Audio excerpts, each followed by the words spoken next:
Hey guys, welcome back to Byronsgarage Garage. I'm not Byron, but this is my garage. Today we're going to be working on the Civic. This is the original cluster for the car. So the cluster that's in it was from the junkyard. It has the RPM gauge, but I did not know that the little plastic rings, which you can see here, all of them on this are cracked. On top of that, the bulbs are all out. So I think 10 bucks, bought all these. Took the old one out of the old cluster. These are all perfect, in perfect condition. And the check engine light is there and everything like that. We're gonna throw this in and here's hoping it works. Let's see if any of you guys are watching this right now and you go, wow, this guy knows what he's doing. I don't, I never have. All right, so we got it running, just sitting in the AC. So the lights all work now. They're a lot brighter, so I basically just peeled off the blue cover. So they're a lot brighter. I mean, it works. The one that was dead was the one that I replaced. So kind of worked out. So as you can see, you see beautiful smoke. I was wondering what's going on. This heated up too quickly. It was on for like 10 minutes. I hate cars. So it's starting to steam. See it?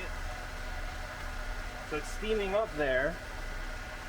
And yet the fan hasn't kicked on. So I'm pretty sure the fan's either broken or the fan switch is broken. So I'm gonna go ahead and try to get one of those quickly.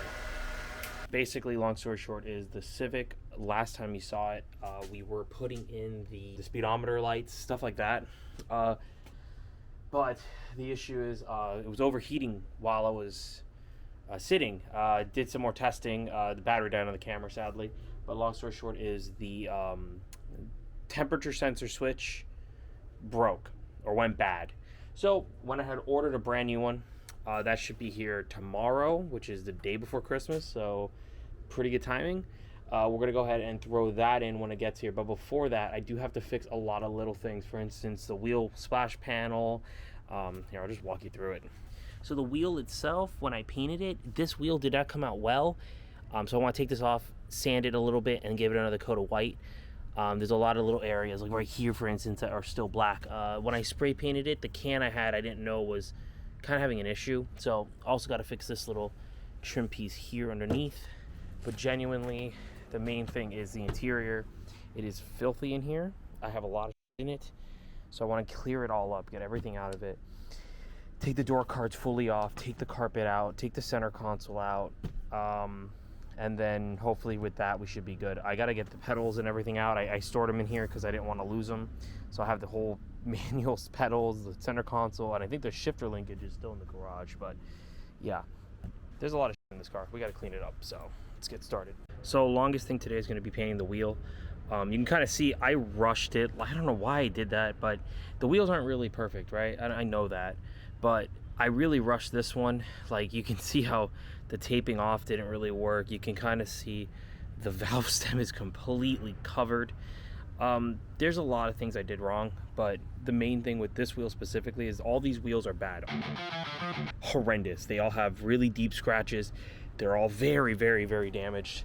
One of them had, I think, 4 layers of paint. It was primer, the original silver primer. Then you had a white, or I'm sorry, a black, and then a white on top of it. It was a lot. Washing this down, I'm gonna clean it, sand it, give it one extra coat of paint. Hopefully it looks sort of normal. Every single wheel I kind of want to see. I want a 15 footer, you know? I want something that looks good from 15 feet away. What do you mean? All right, so clean the wheel. I'm serious, this is clean. And there's just a lot of this weird patterning on the wheel, and it just, I don't know if the cam was low or gonna clean it up some more. It's still a little dirty, and then just shoot it with white. I'm not gonna record that because it's pointless, and put it on the car once it's dry. I can't make this up. The can is half filled, actually more than half filled. It's about up to there, like where the red line is, right? It's out of air or clogged, I don't know. I'm gonna swap out the nozzles, see. This is the same can. I thought I threw the can away. Oh my God. So yeah, it was the cap. I guess the cap got clogged. I tried to clean it out and everything like that. It just didn't work. Took a cap off of a clear can I had over there from a Rust-Oleum. So it looks pretty good. And if we do this, it looks even better. That's perfect. It's a 5 footer right there. Okay, so This still soft set on this, so I don't trust the wheels done. So I'm gonna put that in the garage and let it sit. As you can see, also got the chairs out. The car itself is still a huge mess. I got caught up with something, so I couldn't really find a spot for everything. So I'm just gonna go ahead and move the car without a seat, which is gonna be weird. And then tomorrow, hopefully get the carpet fully out. And I think Christmas Day, I think I'll be working on the car. All right, it's next day. Wheel is done. So we're gonna go ahead and put that wheel on. Yesterday, while I was working on the Miata, I was moving it and I was gonna replace the valve stem because one of the valve stems was leaky. Turns out it wasn't the valve stem that was leaky. The valve popped out, like complete, all the metal shot out and hit me. So I gotta take this tire off. We gotta take this to a tire place. Hopefully the other ones are fine. I'm pretty sure this is the only one that was giving me issues, but that would have been horrible on a highway. So thankfully I didn't drive this thing. Okay, well, with the exception of the overspray on the tires, I'm just gonna probably buff that out, but I probably don't care enough to do it. Normally it just falls off on its own. All tires off, new tires on. Now we gotta put in the new sensor, which is in my pocket. And so we gotta go through here. And we gotta go right down there into the depths of hell. Right there is where it is. And hopefully that fixes the overheating issue. Realistically, it's blocked off, but I already got it out. It's right here. You can't really see it. It goes there. Getting too hot before I turn the fan on.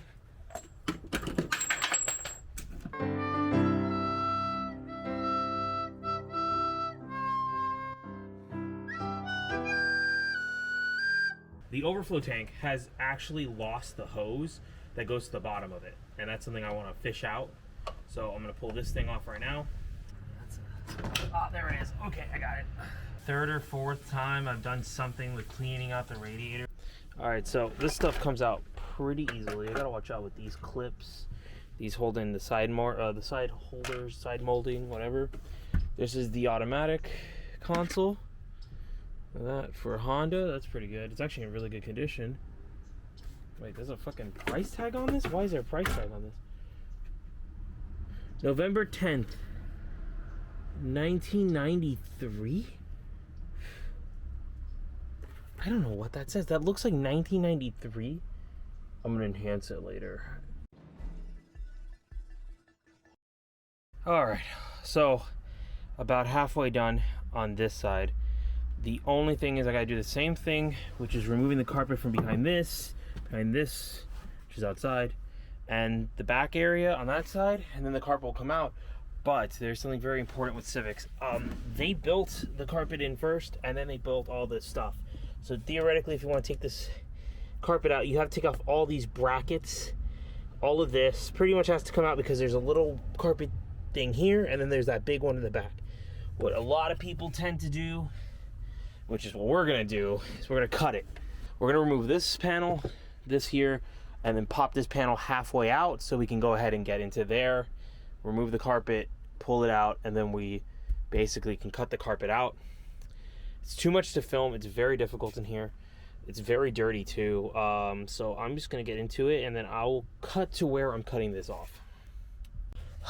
You can't even see it. Let me get a flashlight, which is my screwdriver. You can see the carpet. It goes up here to a black box that sits inside here.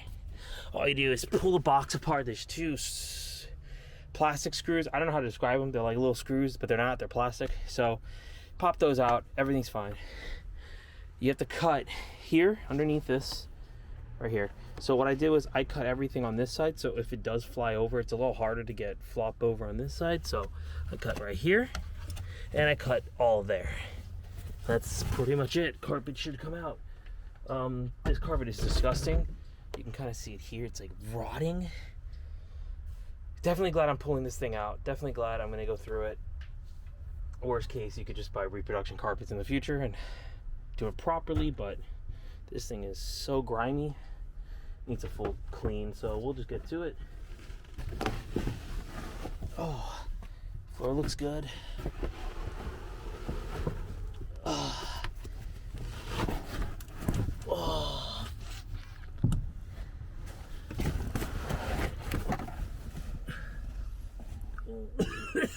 my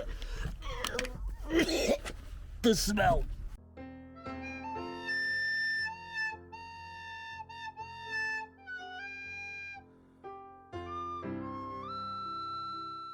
Goodbye, guys. Thanks for watching. I'm so tired.